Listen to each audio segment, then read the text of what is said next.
Hello, Kate and Jamia. How are we feeling?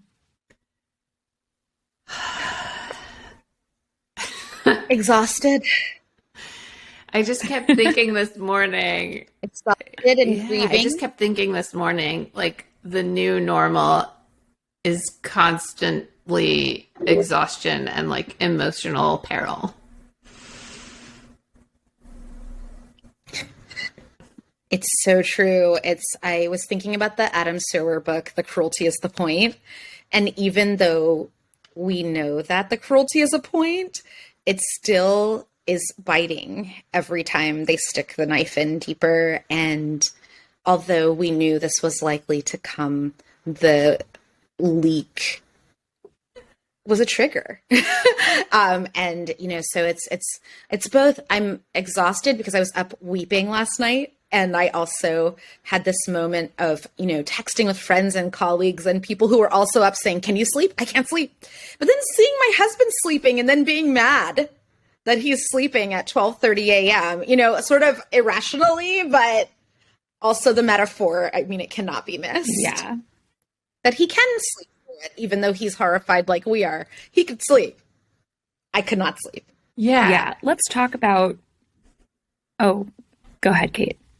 I was just gonna say, actually, people like us have been talking and podcasting about this, outcome for months and years and decades in some cases, but actually reading the words that Roe and Casey have to be overturned explicitly in the decision was still, hit me like a ton of bricks and was still impactful. Yeah. Like the thing that you feared and tried to warn everybody about is actually happening. And that even for the most seasoned, hardened abortion activist out there still stings.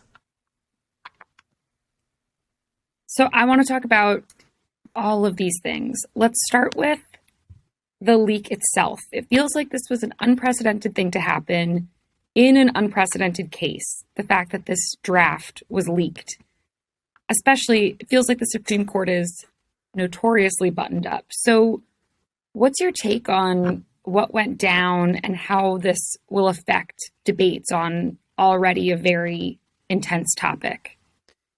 Yeah, my take is there's no way this was leaked by a heroic clerk who's progressive. They wouldn't have had the draft. They wouldn't have had access to the draft. They wouldn't have had the ability to leak it.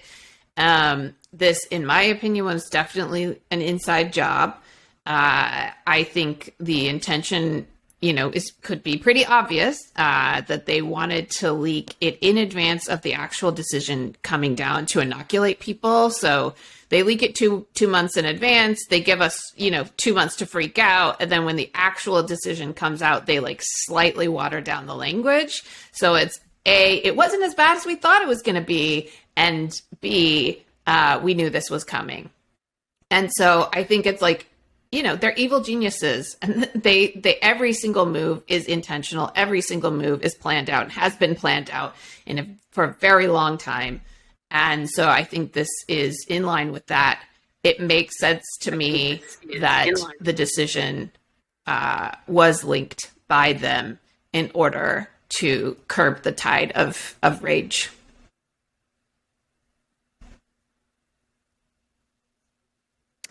It's really interesting too to find out, and I wasn't aware of this before last night, that the original Roe v. Wade case ruling was leaked also. And there is something about the repetition of history, the metaphor of all of that, that I'm still trying to unpack, but I think is significant, that they received the news with a leak. And here they are doing it in this way. There's a part of me that, and it might be sort of the magical thinking part of me, that is hopeful that if in fact there is room to move the one person who, is slightly less intransigent than everybody else, that maybe we can use this time we have to raise enough hell that individual could move more in the direction we need them to, in terms of how they want to be seen in history. But again, that could just be magical thinking, but it's something I have been wondering about. How do we best use these 2 months? But yeah, I was just saying they lost us. Like, a Tasmanian devil is kind of how I imagine myself, or like a whirling dervish, that they continue to do things that keep us in a constant trauma loop so that we eventually burn out and crash, or fall into a sense of lethargy or demoralization and can't mobilize to the same degree. And we saw that in 4 years of Trump, that was a big part of the strategy, this sort of shock and awe campaign of emotional warfare and psychological warfare. So I've thought about that also as a part of this. And also as a flex for their base. I mean, I was watching some live tweets from some reporters who were there on the ground in front of the Supreme Court today, saying that there was a sizable anti-choice presence at the Supreme Court, that they are reveling in our suffering. And maybe it's time for them too to kind of get their base mobilized by saying, oh, see, we're throwing you a bone. Yeah. I also think that in addition to the shock and awe tactics that are tried and true for them, it's important to see the long game, because they always do. So this is not like accidental. This is not, occasional for them. This has been an intentional long-term strategy that we've talked about on the podcast. So if anyone wants to know about that, listen to season 2 of Ordinary Equality. But I think it's important to know that this is also not the end. The fall of Roe is for them conditioned in order for them to get what they really want, which is a federal ban on abortion. So I hear a lot of people talking about like, oh, California and New York, and oh, give to these abortion funds, and oh, they'll be overrun, and oh, rich women will always be able to get abortions. And I'm like, wow, people are really underestimating them and their long-term goals. Like, their long-term goal is so that people in New York and California also cannot get abortions. They're not like going to be satisfied with people traveling to the coasts. That's not part of their plan.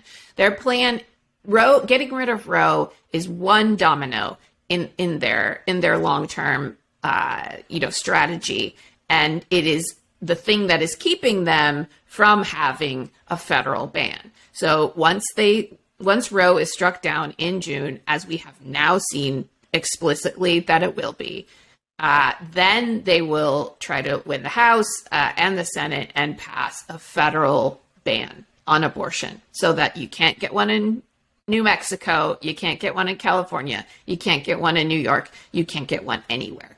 That is their long-term goal. I think that there are probably a lot of people, like it sounds like maybe you were saying, Jamia, who are holding out maybe a little bit of hope that this draft could potentially be changed, that someone is persuadable. Is that a real thing? What is the likelihood that actually happens, that this draft is just a draft and it turns out this doesn't happen? I have been thinking about this a lot, and it became a part of my obsession after 2016, when there were these campaigns for a lot of people who were using division as their buzzword around healing division with unity. Because in my assessment as a Black woman from the South, they couldn't handle the fact that their Uncle Bobby, who was nice to them, was actually a bad human being with sociopathic tendencies when it came to people that they didn't see as human or as fully human as they are. And I say that sort of tongue in cheek, but I think there's this penchant of denial. Sometimes people feel if they want to hold on to their privilege, if they don't know how to let go of it, or if they feel like they aren't willing to really see reality for what it is, and they're sort of stuck into a delusion for what they would like reality to be. And so I think that there's a part of that I have been dealing with since 2016 of seeing people say, oh, they aren't racist. They just make racist comments, or they're not a misogynist because they were nice to me on Tuesday, but they did sexually assault someone, those kinds of things. And hearing that over and over, locker room talk, articles where people would say racially charged language instead of racist, anything to kind of dilute the reality of how some people are okay with undermining other people's humanity and politicizing other people's existence to the point of damage. And so I feel like we have a little bit of that here, that because people are not wanting to deal with what it means to really say that, oh, we've elected a person who, now we've elected multiple persons who have been elected to this court after women have testified about being abused by them. And this is who they are.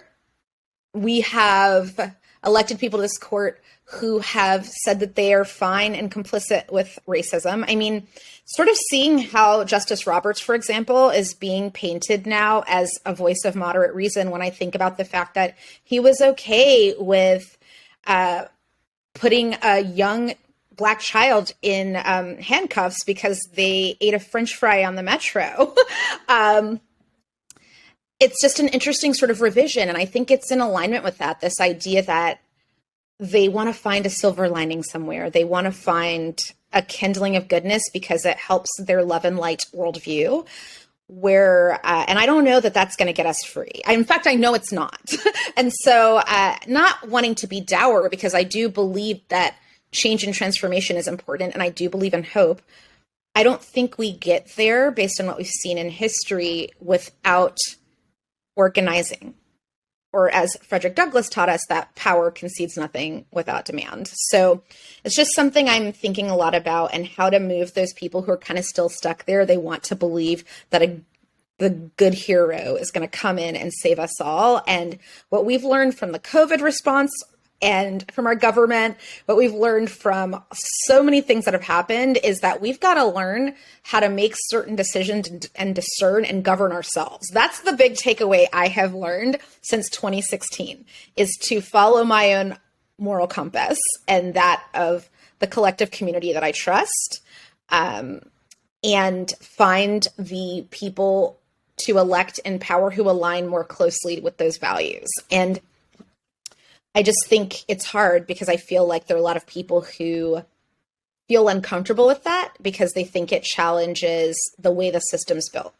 And reconciling that is challenging for them. I think that, Kate, that sort of goes back to what you were saying about the specific language in the document and the strategy of having this potentially the language itself in this leaked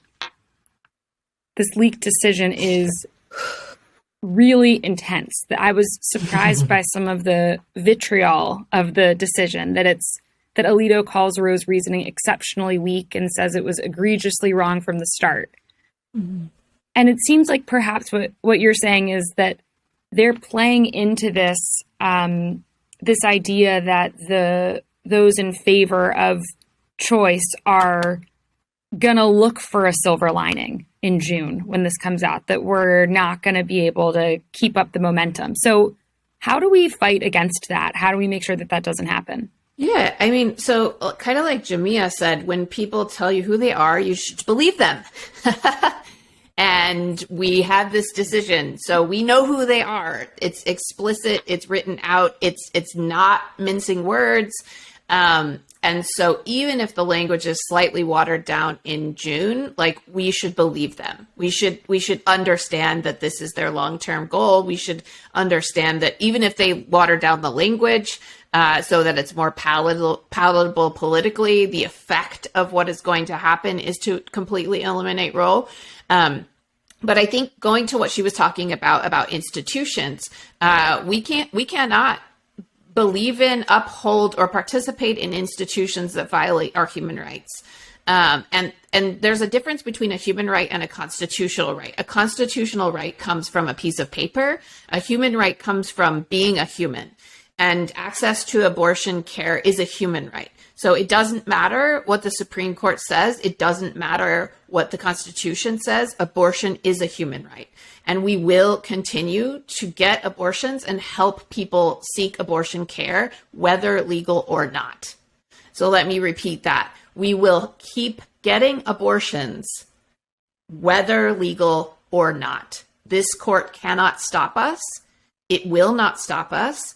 And it becomes now a community responsibility to provide that care. We need an immediate response where everyone commits to aiding and abetting abortion. It will not be legal in some places immediately starting in June, and then perhaps nationwide at some point. That is their goal. So we need to commit to aiding and abetting abortion immediately. We need to commit to funding clinics wherever they stay open. We need to commit to, helping people get the care they need. So that's abortion funds, helping people travel where necessary, even if that's outside of this country, which at some point it may be. And so I think we really need to come to grapple with the legitimacy of these institutions. I was on a call the other night with Jamie Raskin, who has also been on the podcast, and he said we need to fall out of love with the Supreme Court. And that's really a lot coming from him. He's a constitutional legal professor. He is a member of Congress. He's really just like a constitutional enthusiast. He loves the Constitution. And for him to say we have to fall out of love with the Supreme Court as progressives, I think is a clarion call. We need to abandon the idea that what they dictate dictates our behavior. It does not. We will continue to get abortions. And then I think there's a parallel strategy. So that's in the immediate aftermath of Roe being overturned, which again, they've explicitly said they will do. And then, I think maybe Roberts will soften his stance, yada, yada. I don't find any comfort in that. I don't see that happening. And I don't think that he is anyone's savior, as Jamia pointed out. And so I think in the immediate aftermath, we need to plan and create community solutions for access to abortion. And then the long term, we need to have a long game. What is our long game? We never have a long game. We're like, oh no, the sky is falling. No, we need to have a long game. And as we have said so many times, the long game is changing the wording of the Constitution. What we are losing is unenumerated rights, not just the right to privacy, which covers abortion, but we're losing they want to take explicitly in the decision. They call into question Lawrence v. Texas, which legalizes same-sex relationships. Alito specifically and explicitly calls into question Obergefell, legalizing same-sex marriage. So these things are on the chopping block. We are losing unenumerated rights, and so we need to enumerate them. We need to enumerate equality in the Constitution. Are there other examples? It feels to me like the other examples of the court overturning a major decision like this in such a scathing way, or just generally overturning such an established decision, the only examples I can think of are in favor of progress. How do we I guess some of this goes to what you're saying of needing to fall out of love with the Supreme Court, but are there other examples you can think of the other way around, or how do we think about this in the broader perspective of the history of the Supreme Court? So one thing that I was talking about with a friend who is more moderate than I am on these things and, has a lot of angst about people who voted third party or, discourse around in those conversations, was this issue of the Electoral College. I've been hearing a lot from some folks that, we wouldn't have been here if people had elected Hillary. And my viewpoint is that, one, people did elect Hillary. The popular vote elected Hillary. The system is what is flawed.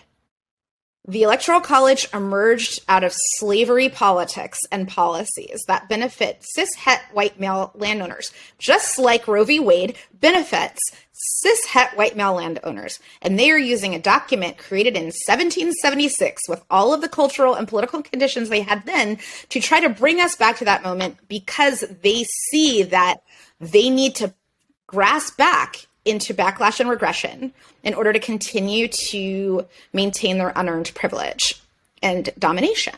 So from my perspective, what this moment is really allowing us to talk about with this young generation is, what are we going to do in the next 20 to 30 years in these lifetime appointments with a new voting base, rather than maligning and undermining this base, but a new voting base that has been disenfranchised economically with student loans, that has been periled with gun violence and government that hasn't done enough to make their schools safe. I mean, the list goes on. That forced birth being thrust upon people with no child care leave, no paid 6 day at a federal level, paid 6 days at a federal level, Black maternity health rates. I mean, I could just keep going on and on. There's so many. It's like a grab bag of reasons why. That this is just forcing people who were not yet awake to the many, many different intersecting reasons why we need to come together and have multi-issue strategy and move away from a single issue approach.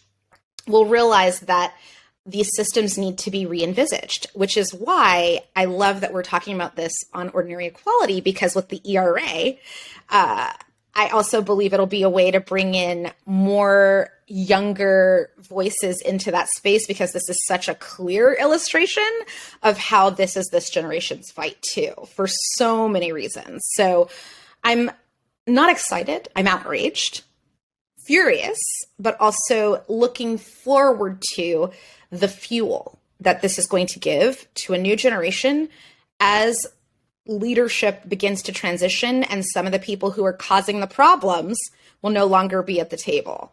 So I think it's going to be a long fight. I think it's going to be grisly, but I do have hope that this next generation, the kids, are all right. And some of those folks who organized the March for Our Lives are already voting age.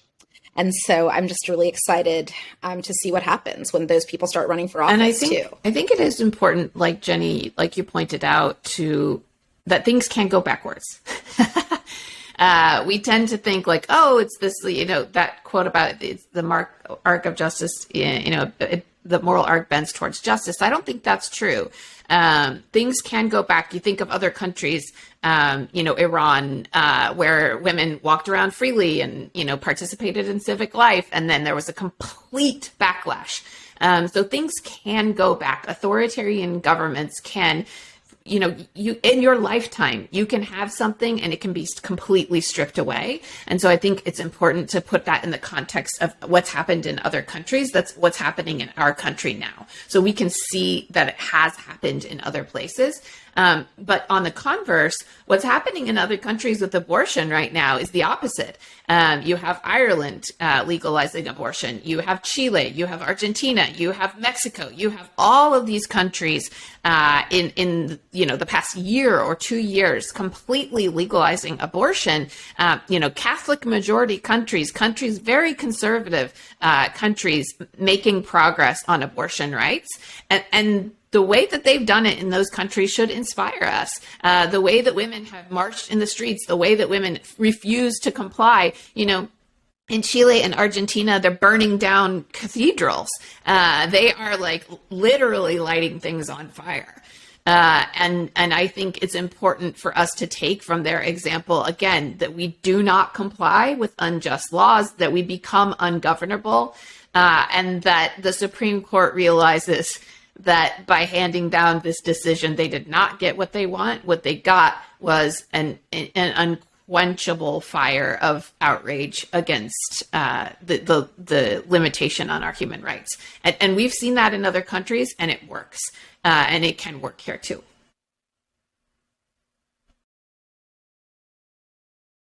I'd love to sort of, as a conclusion, I'd love for each of you to give me what's your number one top thing that you want people to take away from this, like to remember in this moment? And then I want to talk about some tangible actions. But for each of you, what's the number one thing you want people to really hear right now? I fear that there's a lot of energy, but that perhaps we lack focus. So what's your number one top thing? There's precedent in Portugal and several other countries of what can happen when people who are on the progressive side of things come together to fight a common foe and then figure out the rest later. And with Portugal, that also ended up having benefits for reproductive rights and justice. And I look forward to a time, and I hope with the next generation, as we continue to move forward, that we will have that opportunity to bring that here, where we can come together in common coalition, learn to compromise better, have more solidarity, come into formation, if I may quote Beyonce, and then work together to figure out how to work out the parts where we disagree and to really focus on the 80% of things that we do agree on as the impetus to come together against a deadly common foe. And thank you. I hate to follow Jamia ever because she's always got the perfect thing to say. I will just add that people talk a lot about going back before Roe or pre-Roe. We're not in pre-Roe. We have advances in technology, advances in communication. We have pills. Pills are easy to get. Pills are easy to take up to 10 to 12 weeks of pregnancy. You can take the pills at home. You can self-manage your abortion. So it doesn't need to be dire in that we're going back to this like back alley coat hanger situation that people keep alluding to. There's no need for that. We're beyond that. We're beyond that with technology. We're beyond that with communication. We're beyond that with networks. We don't have to do that. And we won't do that. What we'll do is get people the pills they need, get people the education they need, and continue to provide, inpatient abortions for those who need them, no matter where we have to go. But I just think it's important for people not to think like, okay, we're going back to 1972. No, we're not going back to 1972. It's 2022. We have the technology. We have everything we need to take care of ourselves. What are two things that the average listener can do right now? Like I think people really want to take some specific action. What are a couple of things that you would recommend? Donate to abortion funds. Go to abortionfunds.org and donate. I donated in memory of my mom, who I know funded abortions for her loved ones who needed it supported. And I believe that act and the compassion, but also the power in it is really powerful. So donate to abortion funds, serve as a clinic escort, donate to the Center for Reproductive Rights, fighting these cases around the world, and say the word abortion. Help end the stigma. Yeah, I would, again, not to be a pill pusher here, but I would help people understand that medication abortion exists and how easy it is to get the pills. So you have Jane, you have Plan C pills, you have shareabortionpills.info, you have women on the web, you have many resources to help people get accurate information about pills and how to get them. So even if you are not a person who could get pregnant, you should know, because someone might come to you and say, I'm pregnant, what do I do?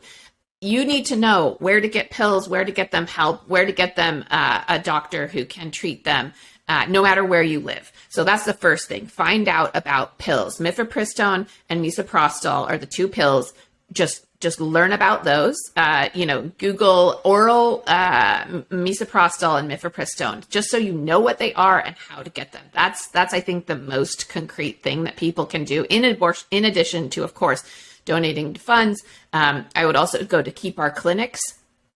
Keep Our Clinics is important because even in the places where Roe won't immediately fall, those clinics are going to be overrun. They already are. If you can't get an abortion in Texas, they'll go to Oklahoma. In Oklahoma, all of those appointments are going to be full. It's going to be very, very difficult. And overnight, we cannot get abortion providers. Like, there's not just going to be a huge amount of doctors who are going to know how to and be willing to perform abortions. But we need to fund those clinics. We need to keep those clinics open. So that would be my top two is shareabortionpill.info to learn about how to get and distribute abortion pills. And then the second one is keep our clinics, to keep those clinics open, because pills only work up to 12 weeks. And a lot of people don't know they're pregnant until then. So we will always need clinics to provide abortions. Great. I think that's really helpful. I have one final, and then I'll let you go because I'm sure I know you're both extremely busy. I'm curious what you think. It feels like momentum is certainly not in favor of Democrats at the moment. Do you think that this leak and the decision more broadly will galvanize people leading up to the midterms, or is it more like this is a nail in the coffin for Democrats? I think this is our moment to determine that. Like, this is the decisions we make right now will determine that. Nobody who is living in the reality we are living in can tell us that these parties are the same. Nobody who saw what happened last night, who has seen what has happened with voters' rights, who's seen what they have done, how they have been building this up, how this has been in the making for decades. Nobody who sees the fascism adjacentness of all of this can deny that there is a clear difference. You may not like everything about how the current Democratic Party is being run. I can agree with you on that. We can be down with that, but there is a difference. So what I hope is that this is our opportunity right now to really help drive that home. And for everyone listening, register voters. Vote, vote, vote, and help turn out the vote in November. That is another important thing that we can do and help people get educated about what is really at stake. Yeah, and I think, it's the Democratic Party isn't just like a vending machine where you like put in a vote and you get out whatever, that they're going to give you. We can influence what the party does and decides and acts and how they, if people are out in the streets, if people are refusing to comply with these laws, if people are demanding of their legislators that they codify Roe, those things will happen. So if you're a Democrat, you are the party. You get to decide where the party goes. You get to decide how the party responds. And I think in addition to voting, you can also really influence how your specific legislators fall down on this issue. Thank you both so much. There will be more soon, I'm sure. I know as we continue to push forward on all of this, but I really appreciate you taking the time especially on this very chaotic day. So thank you again, and more soon. Thank you. Thank you.